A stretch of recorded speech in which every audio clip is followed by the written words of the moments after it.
time for the Inquisition. So let's just start at the very beginning. Lisa, what's the origin story of High Art? Where did this film come from, besides just your brain? Well, there's many origin stories. I was a student at Columbia in New York, and I was in a screenwriting seminar class, and it was just a story that we were tasked to write a feature. So this is what came out in many iterations before this.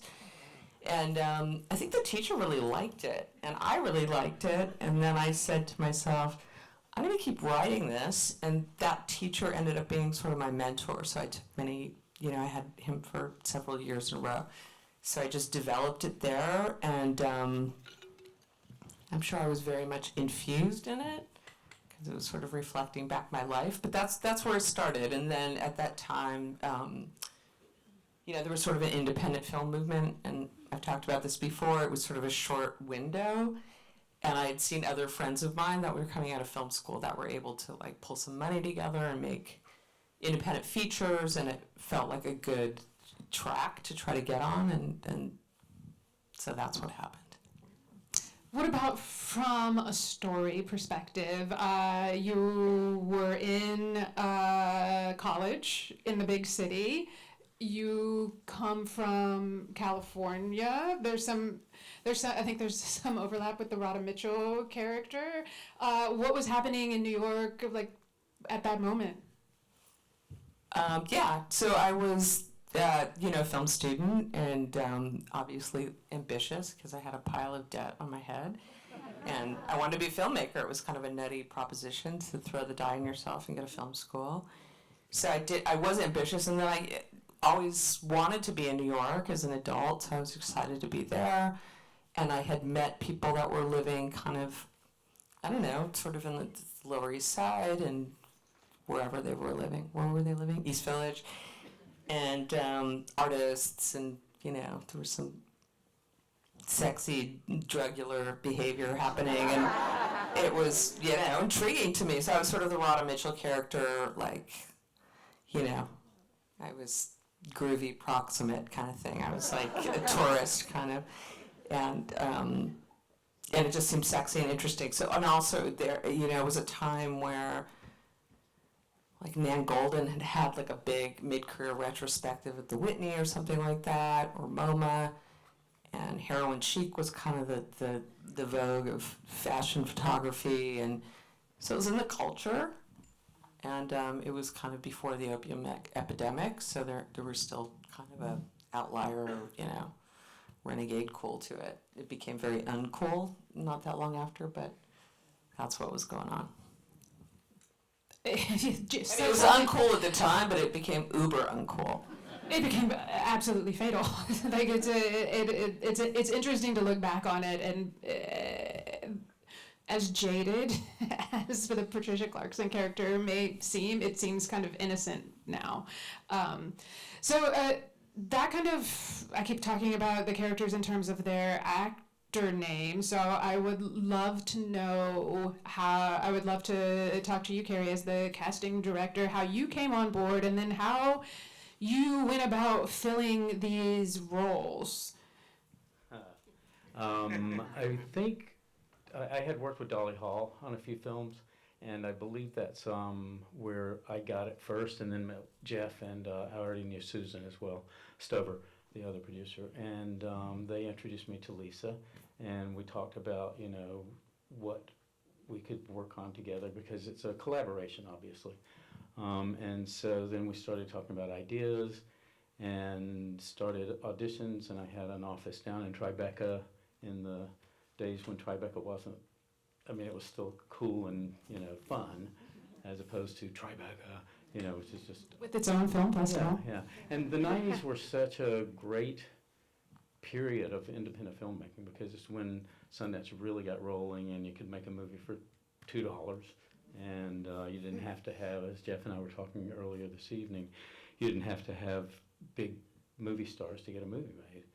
And so we started casting, and the first, Allie called at one point, and she had gotten the script somehow, Allie Sheedy, And she said, this is my life. My mother was a photographer. I grew up in Greenwich Village, and I really want to do this. And Lisa and I were like, Ali Sheedy. The Breakfast Club.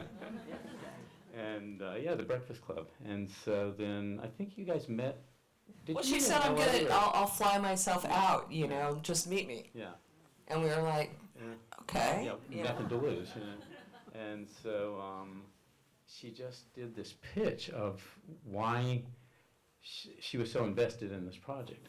And obviously she did an incredible job with the guidance from Lisa, as did everyone. I'm blown away by this cast, by the way. I haven't seen this for 25 years, and I had forgotten Sarita Chowdhury just kind of showed up, and all these great people, and An Duong, and who's an artist in her own right, and it just turned out to be this incredible group of people that just seemed like they knew each other and lived this life. And it was, as Marcus Hugh and I were saying earlier, this is like a New York that's not there anymore, and that whole fabric of this story and the lives that you created with your script and with your guidance with these actors is something that was so familiar to all of us in the 90s. It was like, this is just how everything is going on, and so all of these New York actors just came and played and did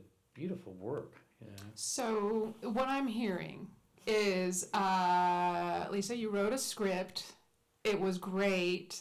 And you met Carey, and you worked together and cast the film really smoothly, really early, and there were no surprises or hiccups. Is that what we're? No, I think we need to talk about Patty Clarkson.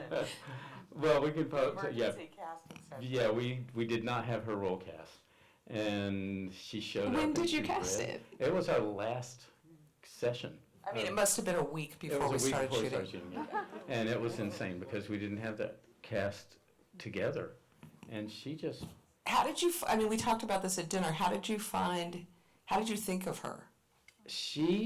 Her agent called and said she loves this, and she really wants to come in and audition, which she did, and which is at that level of her career was rare because she was already known, and had done studio films and a lot of work, and she just fell in love with the script. And that's I think what everybody in this film read this and thought, I have to be a part of this. And I'd forgotten, I don't know how we got Rada. I had met her through Mark Forster at some point, because he ultimately worked with her right after this, I think. And she put herself on tape. Yeah. Which is early. That's pre-Zoom. Way pre-Zoom. It was a VHS tape. Yeah. And was she in Australia then? I don't remember. She had done like Love and Other Catastrophe, some very indie Australian movie. But And, you showed it to me, and I thought, she's like, damn, this girl's really compelling, and her eyes are so she's just beautiful. beautiful. Yeah. And then there was a whole storyline though with Gabe Mann, her boyfriend in the movie, and Taye Diggs, his best friend, who he goes to stay with. And I asked Lisa tonight, did we shoot that or did we just cut it before we shot? But you guys shot. We shot it, and then we ran out of time, so it wasn't like really a complete scene, and we thought. Well, it didn't move the storyline at all. Yeah, it either, didn't. so. But So Tammy what's Grimes was my favorite though. What's the what's the storyline with Taye Diggs that we didn't get to see? This is the first I've ever heard of it. Yeah. There was just a couple scenes where we felt like I felt like we should know him better, the boyfriend. Like it seemed so the boyfriend. So we gave him a best friend, and we invented a career like they worked in a kitchen or sous chefs or something like that. And they were just in Brooklyn walking along the river talking about. Is that whose house he goes to stay at, where he leaves the note? Yeah, I'm staying at. I'm at Todd's. Oh, it's Taye's. So it was fine, but did you really want to go out of that world and hang out with him and Taye Diggs? But also watching this, it's like, you do. Well, kind of, you do, but I mean, no. You do, and it would have been great. And, I think there was a lot of things in there that we felt like this was just not complete scene, or this just doesn't work. And we're like, can the film stand up without it? So we kind of just had to make those choices. It might have been an awesome scene. I don't know. No, but I think in some ways it was a holdover in the sense that you feel like, well, the male character needs to have the opportunity to express himself. And in fact, when you looked at the film, exactly right. Why the fuck? Why? The same courtesy is not returned 99% of the time, right? And it just turned out that he was the character he played on screen, James. He just needed to be that kind of paper-thin, insolent baby man. And we didn't need to know more about his internal life. I've never met a man like that. Okay, I'm sure you haven't. They're in Brooklyn. They're all in Brooklyn. Insolent baby man. I definitely feel for his character. That situation sucks. Like, how can you compete with what's upstairs? Come on. Literally everything that's happening up there. That's when you just bow out. You bow out gracefully. I see. You I've been imitate messaged. dicks. Yes. That's how you show them. That's how you solve it. Well, Craig, tell us how did you come to this? You were not a film score composer prior to this moment. The professional term is film scorer. Scorer? I was not a film scorer yet. Okay, big scores. Okay, big score. I was in a band called Shudder to Think in the 90s. Thank you, thanks. And we were sort of an arty alternative band, big film nerds, super sick of touring, the cycle of making records and promoting records and not having a home and not being able to do anything but this sort of slotting into this one thing that that we had sort of straitjacketed ourselves into. And so we knew at this point that we wanted to start composing music for film, but it was really kind of bullshit because we weren't trained. We didn't know how to read or write music. And so we just kind of waltzed in. We were good friends with Jesse Peretz, who had played bass in the Lemonheads and had just directed his first movie, First Love, Last Rites. He and I were roommates, and I was doing music for this comedy group, The State, and Jesse was like, hey, Shudder to Think should do all the songs for First Love, Last Rites, which was untying a lot of things together right now. But Jesse was editing at Jeff's post house, Post 391, which was also where Lisa was editing. I don't know for sure that that's how we got connected. It might have been through Tracy McKnight, the music suit. But she just sort of brought us in, and we were rockers. And Lisa was justifiably totally suspicious of our motives and our abilities. We got given a VHS tape. I think it was like a cut, an in-progress cut. No temp music. I don't know how many movie people there are here, but usually when you watch a rough cut of a film, especially now, you see it with a full score, even though it's kind of a hodgepodge of pre-existing music, something from Star Wars and something from, whatever. This was silent, except for dialogue, and it's already such a quiet movie. And I had the same reaction that we're talking about, which is love at first sight. Fell in love with it, heard what the score needed to be in my head, and then we came to Lisa and we were like, wine glasses. That's what the score needs to be in trip hop, because it was 1997. And it's super... Don't laugh at trip hop. That was a good time. It was Oh my great. God, yeah, it was. It was so good. And it was so sort of opiatic and dreamlike, hypnotic. And so that was how it happened. And it was literally a dream come true. Yeah. Jeff, you have... I always envy I've always admired producers because I feel like you have the hardest jobs in the world. At what point did you come on, and then how did you sell this film?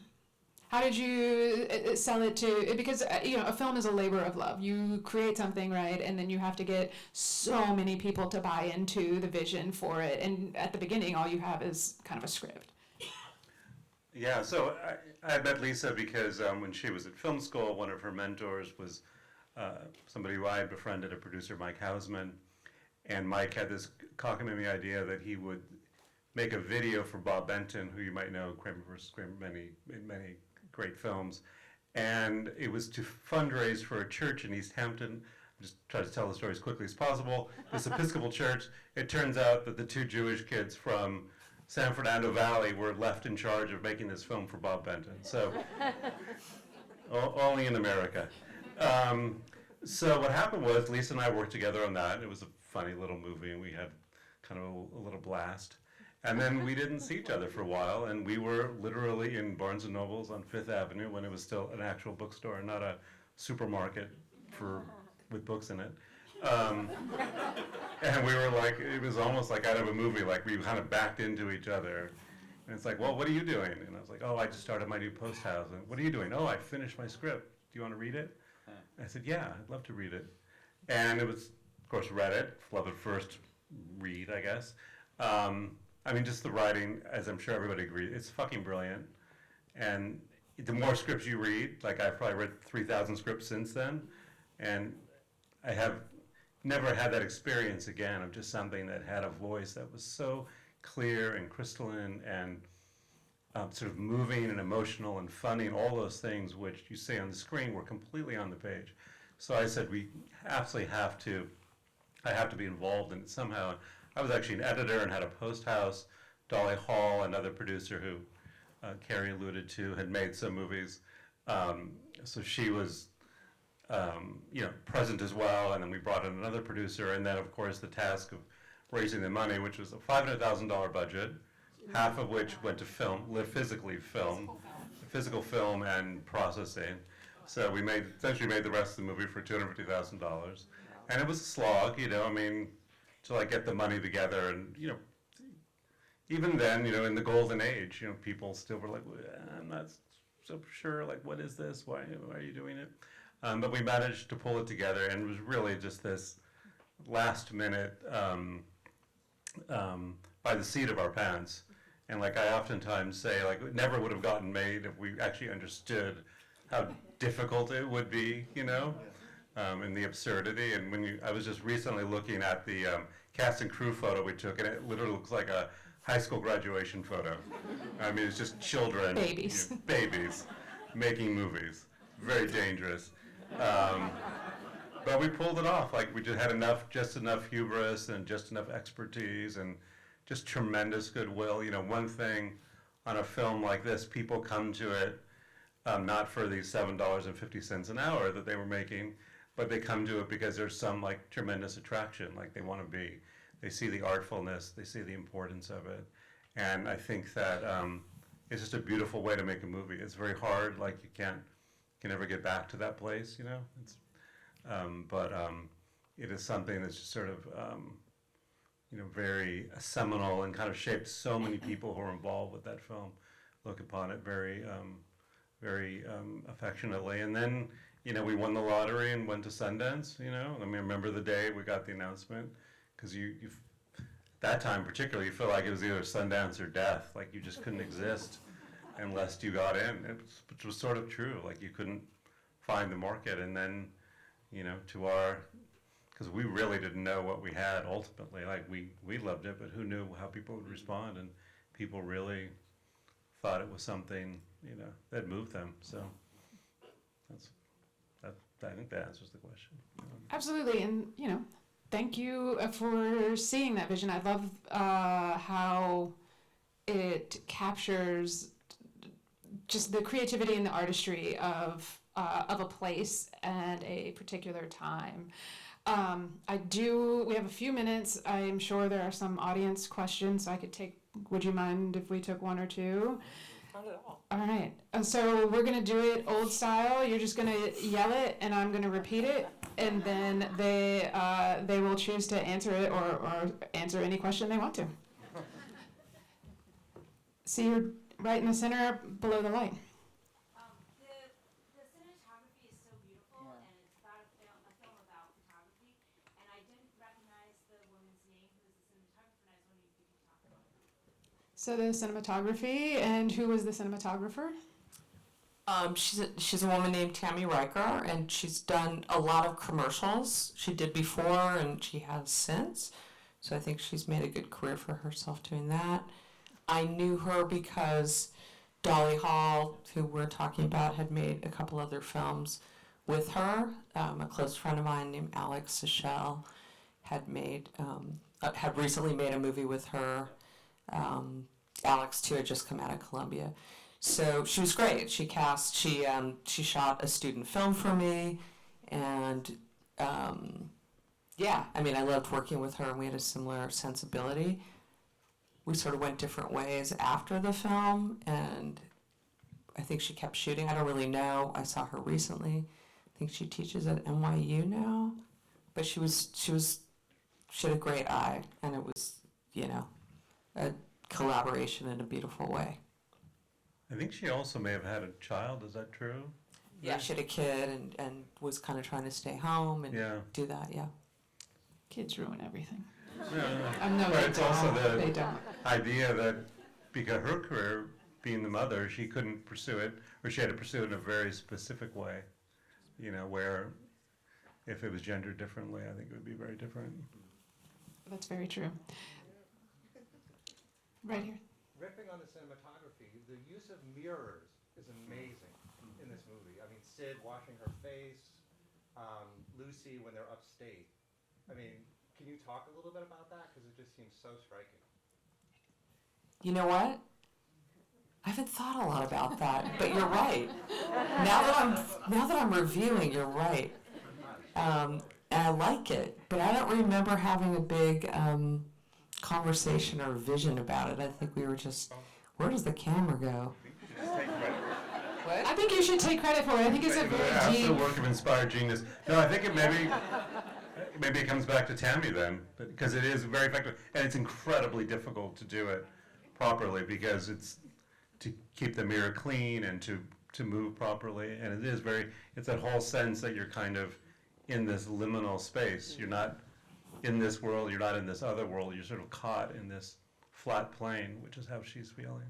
Yeah, actually we watched it last week in LA, and I was struck by that shot of the Sid character and her boss, Androng, in the bathroom, and how weird that was. So I really liked that. I didn't keep my promise. That was a question about the use of mirrors in the film. If somebody didn't hear and didn't catch on, it was a good question. I just failed. Right here. Yeah. Well, it was thrilling to see this again. I mean, just thrilling. And I think what was so interesting is during the credits, we were starting to talk. None of us remembered that Lucy died. None of us. It was like so traumatic when it happened in '98. I completely forgot. I thought it was Greta who died. And my question is, I'm sure everybody loved it at Sundance. And then I'm thinking 1998, it was really like the politics of representation and like the politics of respectability. And I wonder, the art world loved it, and I don't really remember what did like the political world, the LGBT political world think of it? Because again, it's like this story of like lesbian, there's a dead lesbian.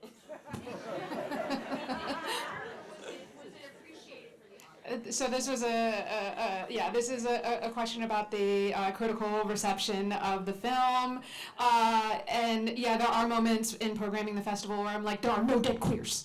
But I think that's more of a modern sensibility.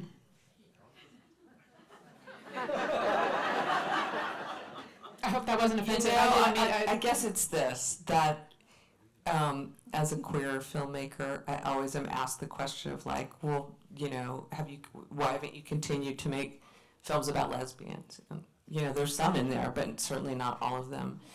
And I really feel strongly in the power of the narrative And this happened to be, about this milieu and this very microcosmic kind of portrait that happened to include lesbians.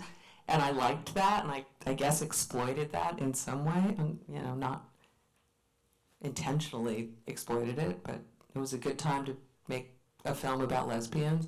But really, I was really deeply interested in the subject and in the narrative. So to me, it made perfect sense in terms of the story that somebody's going to die. So, it wasn't like, in my mind, of that trope where the queer person dies and that's what it means to be queer. It was just about where I felt inevitably the story went. To be fair, several queers lived. Yes, the majority. Several queers lived.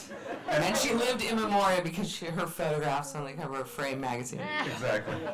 But also, as I recall, it was a very strong and positive reception, so that issue didn't come up. But what I also will say is that we certainly wouldn't be here today without the support of essentially queer community, queer cinema community, because it's just so strong and resilient and so loving, caring, that, it's just a beautiful thing that the film is able to be with this community, I guess, because it really just allowed it to exist, and I don't think it would otherwise, Yeah, totally. I said, this was a formative film for me personally, and I remember at the time it felt like a larger than life real story that didn't shy away from consequences. So thank you. Shall we do one more and then we call it a night? Does anybody who wants to have the final question? What's up? Is Lucy the only one who dies, and was it accidental, or was it supposed to be implied? Or was it murder? Or was it murder? Yeah, I think that's a great question because people asked me, and I felt like I had to answer that myself. I had to speak to that. And no, it was not murder. And it was not suicide. I think it's when somebody's in that space where they're like, if that happens, that happens. And I think that's how a lot of people OD.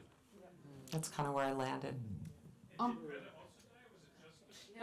It was just Lucy, and truthfully, I think we filmed a scene or two where that's made clear, where that what's his name again? What was his name?